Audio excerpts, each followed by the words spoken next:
श्री कृष्ण को प्रेम और स्नेह का प्रतीक माना जाता है। पुराणों के अनुसार श्री कृष्ण की 16,108 रानियां थीं। श्री कृष्ण की मुख्य रानियों में रुक्मणी, सत्यभामा का नाम शामिल है। इसके अलावा बाल्यावस्था में श्री कृष्ण के गोकुल में गोपियों संग रास लीला की कहानियां आज भी मशहूर हैं। हालांकि सभी को प्रेम और स्नेह का पाठ पढ़ाने वाले श्री कृष्ण का नाम सिर्फ राधा के साथ ही लिया जाता है। हर कोई प्रभु कृष्ण के नाम का जाप करते समय राधे श्याम का उच्चारण करता है। भले ही उनकी 16,108 रानियां थीं, लेकिन जब प्रेम की मिसाल दी जाती है तो श्री कृष्ण और राधा का प्रेम सबसे ऊपर होता है। श्री कृष्ण और राधा की प्रेम कहानियां पीढ़ी दर पीढ़ी सुनने को मिलती हैं। लेकिन जब भी राधा रानी और श्री कृष्ण के प्रेम का जिक्र होता है तो यह सवाल जरूर मन में उठता है कि जब दोनों के बीच इतना प्रेम था तो कृष्ण ने राधा से विवाह क्यों नहीं किया। 16,108 रानियों में एक राधा क्यों नहीं थी? आखिर कृष्ण ने राधा से शादी क्यों नहीं की थी? कौन थी राधा? आज हम आपको इस वीडियो में बताने वाला हूं। अगर आप श्री कृष्ण के भक्त हैं तो कमेंट में जय श्री कृष्ण जरूर लिखना और हमारे वीडियो को एक लाइक करके चैनल को सब्सक्राइब जरूर कर देना। दोस्तों, पद्म पुराण के मुताबिक राधा वृषभानु नाम के एक गोप की पुत्री थी।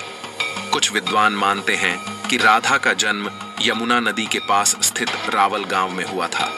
बाद में उनके पिता बरसाना में आकर बस गए थे। हालांकि कुछ लोगों का यह मानना है कि राधा का जन्म बरसाना में ही हुआ था। बरसाना में राधा जी को लाडली कहा जाता है। ब्रह्मवैवर्त पुराण के अनुसार राधा जी कृष्ण से 4 साल बड़ी थीं और उनकी मित्र थीं। राधा जी से जुड़ी कई अन्य मान्यताएं भी हैं। ब्रह्मवैवर्त पुराण के अनुसार राधा का विवाह रायाण नाम के व्यक्ति से हुआ था, जो कि माता यशोदा के भाई थे, यानी रिश्ते में राधा कृष्ण की मामी लगती थी। हालांकि अन्य पुराणों में ऐसा जिक्र नहीं मिलता। मान्यता है कि जब श्री कृष्ण 8 साल थे तो उनकी मुलाकात राधा से हुई, जो 12 साल की थी। श्री कृष्ण राधा से प्रेम करने लगे। दोनों एक दूसरे से विवाह भी करना चाहते थे। जब ये बात राधा के घर वालों को पता चली तो उन्होंने राधा को घर में कैद कर दिया। वह लोग राधा और कृष्ण की विवाह के इसलिए भी खिलाफ थे क्योंकि राधा की मंगनी हो चुकी थी। श्री कृष्ण ने राधा रानी से शादी करने की हठ कर दी थी। इस पर यशोदा माता और नंद बाबा उन्हें आर्षि गर्ग के पास ले गए। आर्षि गर्ग ने भी कान्हा को बहुत समझाया। इसके बाद कान्हा का मथुरा बुलावा आ गया। वह हमेशा के लिए वृंदावन छोड़कर मथुरा चले गए। उन्होंने राधा से वादा किया था कि वह वापस लौटेंगे, लेकिन वह कभी वापस नहीं आए। न ही राधा जी के मथुरा या द्वारका जाने का जिक्र मिलता है। राधा और कृष्ण का विवाह न होने के कई कारण बताए जाते हैं। इसमें से एक कारण नारद जी का श्राप भी माना जाता है। रामचरितमानस के बालकांड के अनुसार माता लक्ष्मी के स्वयंवर में नारद जी भी जाना चाहते थे।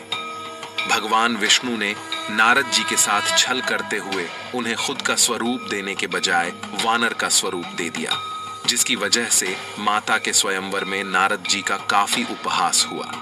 जब नारद जी को इस बात का पता चला तो वह बैकुंठ पहुंचकर विष्णु जी से बहुत नाराज हुए और श्राप दिया कि उन्हें पत्नी की वियोग सहना होगा। यही वजह है कि रामचंद्र अवतार में उन्हें सीता का वियोग सहना पड़ा और कृष्ण अवतार में देवी राधा से उनका विवाह न हो सका। एक मत यह भी है कि देवी राधा ने ही श्री कृष्ण से विवाह के लिए मना किया था। राधा यशोदा पुत्र कान्हा से प्रेम करती थी, लेकिन जब वह मथुरा गए तो राधा रानी खुद को महलों के जीवन के लिए उपयुक्त नहीं मानती थी। लोग चाहते थे कि श्री कृष्ण एक राजकुमारी से विवाह करें, इसलिए राधा ने श्री कृष्ण से विवाह न करने की ठान ली। राधा को महसूस हो चुका था कि श्री कृष्ण भगवान का अवतार है। वह खुद को एक भक्त मानने लगी थी। राधा श्री कृष्ण की भक्ति में लीन हो चुकी थी। वह भगवान से विवाह नहीं कर सकती थी। भगवान श्री कृष्ण की शरारतों, उनकी लीलाओं और छल सभी कुछ मनुष्य के लिए कोई न कोई सीख ही थी।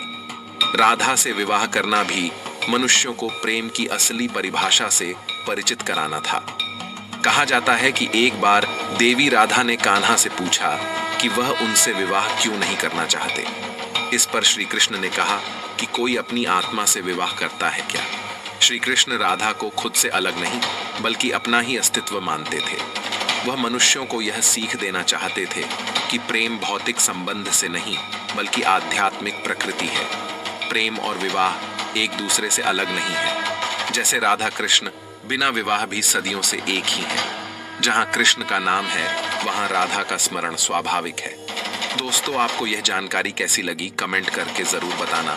साथ में हमारे वीडियो को एक लाइक कर देना और चैनल को सब्सक्राइब करके घंटी को जरूर बजा देना, क्योंकि ऐसे ही वीडियो आपको मिलते रहेंगे। वीडियो में अंत तक जुड़े रहने के लिए धन्यवाद। जय श्री कृष्ण।